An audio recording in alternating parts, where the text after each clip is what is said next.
പലർക്കും ജേർണലിംഗ് എന്ന് പറയുമ്പോൾ കുറേയധികം സ്റ്റിക്കേഴ്സും മേ ബി ASMR വീഡിയോസും സാറ്റിസ്ഫാക്ഷൻ റീൽസും ഒക്കെ ആയിരിക്കും അല്ലേ.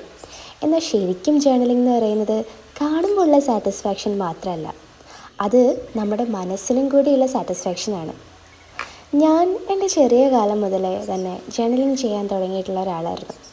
അപ്പോൾ ഇപ്പോൾ കാണുന്ന പോലെ തന്നെ കുട്ടി കുട്ടി ബുക്സോ ക്യൂട്ടായിട്ടുള്ള സ്റ്റിക്കേഴ്സോ അല്ലെങ്കിൽ ഡെക്കറേറ്റീവ് ഐഡിയാസോ അങ്ങനെയൊന്നും ഞാൻ യൂസ് ചെയ്തിട്ടുണ്ടായിരുന്നില്ല. എൻ്റെ ഡേ ടു ഡേ ലൈഫിൽ നടക്കുന്ന കാര്യങ്ങളും എൻ്റെ തോട്ട്സും എൻ്റെ ഇമോഷൻസും എൻ്റെ ഫീലിങ്സും മറ്റാരോടും പറയാത്ത കുട്ടി കുട്ടി രഹസ്യങ്ങളൊക്കെ ആയിരുന്നു ഞാൻ എൻ്റെ ജേർണലിൽ എഴുതിക്കൊണ്ടിരുന്നത്. മിക്കവാറും ഒരു പഴയ നോട്ട്ബുക്കോ അല്ലെങ്കിൽ കഴിഞ്ഞ വർഷത്തെ ഡയറിയോ ഒക്കെ ആയിരിക്കും എൻ്റെ ജേർണലിംഗ് ബുക്കായിട്ടുണ്ടായിരുന്നത്. പക്ഷേ ഇന്ന് കാലമൊക്കെ മാറി കുറേയധികം വെസ്റ്റേൺ വീഡിയോസൊക്കെ നമ്മൾ ഇൻഫ്ലുവൻസ് ആയി.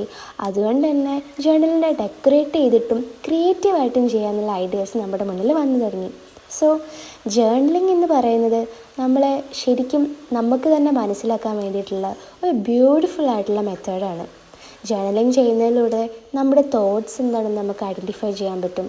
നമ്മുടെ ഇമോഷൻസിനെ നമുക്കൊരു പരിധി വരെ മനസ്സിലാക്കാനും സിറ്റുവേഷൻസിൽ കൺട്രോൾ ചെയ്യാനും വേണ്ടി പറ്റും.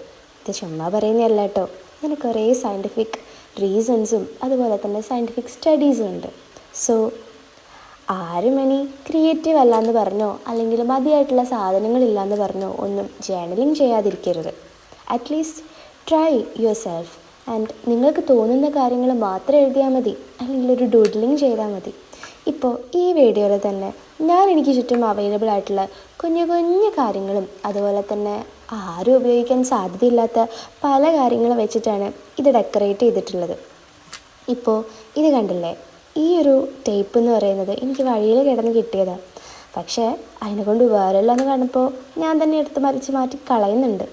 എന്നിരുന്നാലും നമുക്ക് ഭംഗിയുണ്ടെന്ന് തോന്നുന്ന ക്യൂട്ടായിട്ടുള്ള സാധനങ്ങൾ എന്തും ആവട്ടെ, അത് നമുക്ക് നമ്മുടെ ജേർണലിൽ യൂസ് ചെയ്യാം. സോ നെക്സ്റ്റ് വീഡിയോയിൽ കാണുന്നത് വരെ ബൈ ബൈ. സോ വീഡിയോ ഇഷ്ടപ്പെട്ടാൽ എല്ലാവരും ലൈക്കും സബ്സ്ക്രൈബും ചെയ്ത് സപ്പോർട്ട് ചെയ്യണേ.